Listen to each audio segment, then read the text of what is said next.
Hi guys, Olive here today to tell you what's on my December 2021 TBR. The fact that it is now December sadly means that Nonfiction November is now over.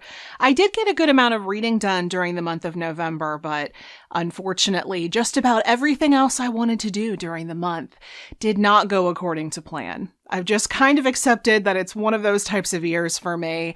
I make all these plans and then life gets in the way, but that's fine. There is always next year. And I still did have a lot of fun reading the books that I wanted to read and watching what all of you were reading. I found out about so many new nonfiction books, as I always do. So I hope you also had fun if you decided to join in this year. But now, of course, I'm looking ahead to the books that I would like to take on this month, the month of December, the final month of 2021. So these are the books that I would like to close out the year with, and this list includes some fiction. It's always nice to reincorporate some fiction into my reading diet after focusing so much on nonfiction during November. Very quickly before I show you the books, though, I did just want to take a moment to showcase what our December candle of the month at North Avenue Candles is. North Avenue Candles is a small business that I happen to work at, and I'm not being paid to show you this candle. I'm not being paid extra. I'm not being sponsored or anything to show you this candle. I just get really excited about the things that we make because I think they're fantastic and they're all book related. So it feels appropriate here on this channel. So our December candle of the month is based on The Shining by Stephen King, and the scent is Manhattan. This candle was formulated to smell like the cocktail, a Manhattan, which is a whiskey-based cocktail. So when you smell this, you get those boozy notes, but you also definitely smell that cherry garnish on top. It's just absolutely fantastic, and it definitely does smell like the cocktail smells. So if you're interested in this, I'll leave the link in the description box below. It's only available through the end of the month of December, and all of our Christmas candles are out right now. If you're interested in any of those, my favorite happens to be the Ebenezer scent. It is fantastic. I've been burning it basically nonstop after Thanksgiving. This candle and all the Christmas candles, like I said, are only available through the end of the month of December. So if you want any of them for yourself or as gifts, be sure to click the links below. I will say, though, we have some very exciting things planned for the new year. I can't tell you what those are yet, but I'll let you know when we get closer to that time. But now, on to the books. I'm going to be doing one buddy read during the month of December. I have done so few buddy reads this year, and thinking back on that, it makes me really sad. I love doing buddy reads. I think they're so fun, they're so rewarding, and yet I've been so focused on getting all of my goals accomplished this year. I feel like I've been off in my own worlds and not participating in Booktube as much, not doing fun things like buddy reads and all the other things that I've always loved so much about Booktube. So I would like to refocus on that. So recently when I was talking with the lovely Kate Howe, and she mentioned that she would really like to read the first book in Ashley Weaver's new series, I suggested that we read it together. So together we are going to be reading A Peculiar Combination. Like I said, this book is the start of a new series, and it's all about a lockpick in World War II era England. She's caught during one of her jobs, and she's presented with one of two options. She can either use her talents to help the British war efforts, or she can get locked up herself. I like reading a good mystery this time of year. This is also the time of year when I start to pepper in some darker books, as you'll see as this TBR goes on. I'm really curious to see what I'm going to make of this one. I'm hoping I like it as much as her previous series, the Amory Ames Cozy Mystery series. That's my favorite cozy mystery series, and I know Kate loves it too. So I'm very interested to see what we both end up thinking about this one. Another darker book I'll be reading this month is When All the Girls Are Sleeping by Emily Arsenault. I meant to read this in October. You can probably see why I wanted to read this in October, and I definitely wanted to prioritize it because the author herself was kind enough to send this to me. But I don't know how I always manage to forget that I basically lose the month of October to Nonfiction November planning. My whole life becomes about Nonfiction November come the middle of September, and until November comes, I barely do any reading for myself. So I completely ran out of time to read this book, which is all about a ghost haunting a girl's prep school. So, while the official spooky season may be over, I feel like the fact that A Christmas Carol includes ghosts means that I can extend my spooky reading into December. Not that I need permission to do so, but I enjoy finding a justification. Next up, I have another spooky/morbid book that I would like to pick up during the month of December. I'm just now starting to realize that a portion of this December TBR is me attempting to recreate October, since I didn't get to do all the spooky reading that I wanted to.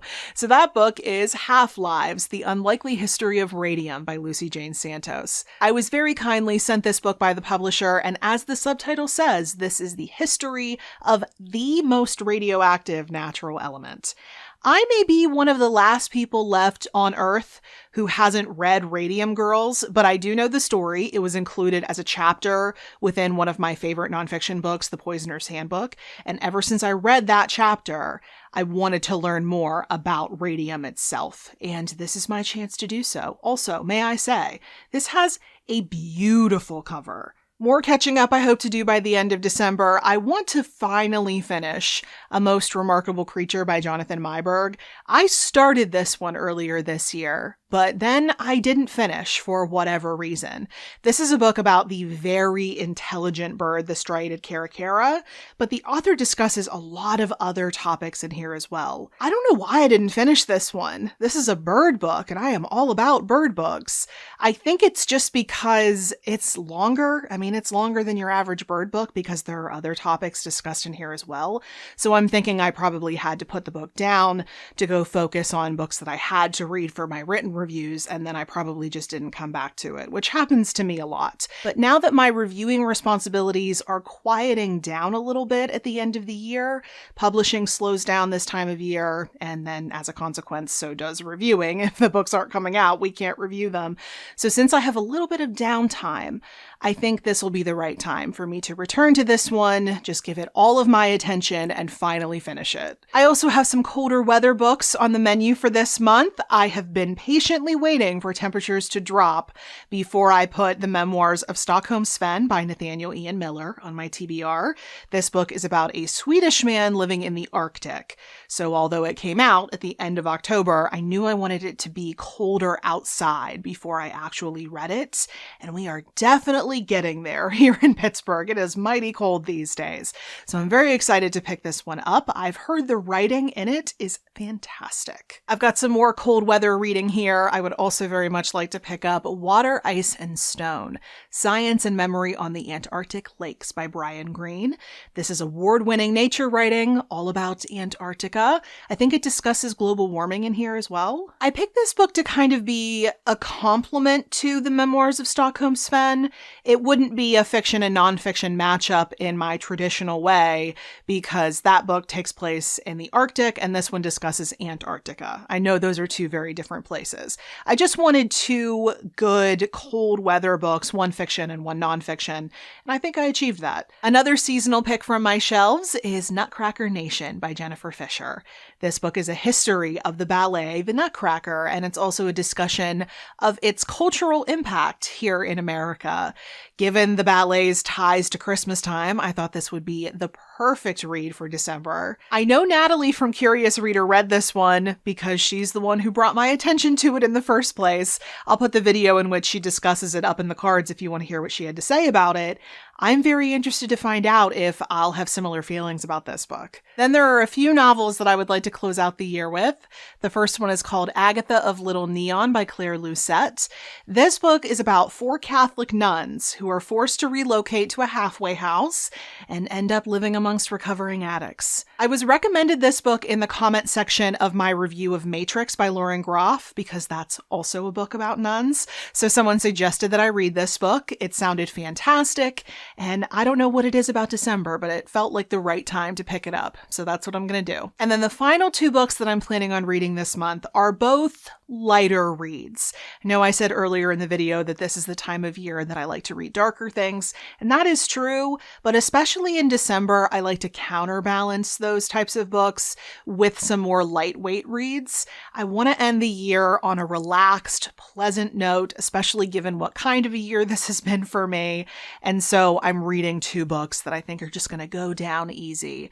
The first of those 2 is A Town Called Solace by Mary Lawson, which I am picking up almost exclusively because my friend Jill from the Book Bully loved it. She was telling me that this is a very introspective novel following 3 characters in a sleepy town. As she was telling me about it, it just struck me as such a good book to wind down with at the end of December. So that's exactly what I intend to do. I can just already picture myself settling in with this book in my cozy reading chair with an enormous mug of tea by my side. Just perfection. And then the last book I plan on reading in 2021, and this will actually probably be the book I close out the year with, Lillian Boxfish Takes a Walk by Kathleen Rooney. This book takes place on New Year's Eve 1984, and the main character is 80-something-year-old Lillian Boxfish, and we see her as she's taking a walk around New York City. She's remembering her life spent in the city and how many changes she's seen the city undergo in the time she's lived there. I talked about this book in my big fiction unhauling project that I just got done with. And not only did everyone in the comment section of the video that I showed this book off in think I should read this book, I also got some very specific comments suggesting that I should read it on New Year's Eve because it takes place on New Year's Eve. I thought that sounded like a fantastic idea, so that's what I'm going to do. So those are all the books that I plan on reading in December. I don't know if it seems ambitious or not, but this is a good amount of books for me. It's pretty average for me. Plus, my reviewing responsibilities aren't quite as demanding right now. I have some time off upcoming, and the holidays tend to be pretty quiet in our household. We like to keep things low-key. So I'm going to have lots of reading time coming up, so I should be able to get through all of these. Let me know in the comment section below if any of these books sound interesting to you, or if you've read any of them and you want to share your thoughts with me. I'd love to hear from you. Any other more general comments or questions you may have can go down there as well. And if you would like to keep up with what I'm reading and writing about right now, you can find me on a variety of places around the internet, including Goodreads and Instagram, the 2 places I'm the most active. The links to everywhere you can find me will be at the bottom of the description box below. Thank you so much for watching, everyone. I hope you're having a wonderful day, a wonderful start to your December. I will see you in the next video. Bye.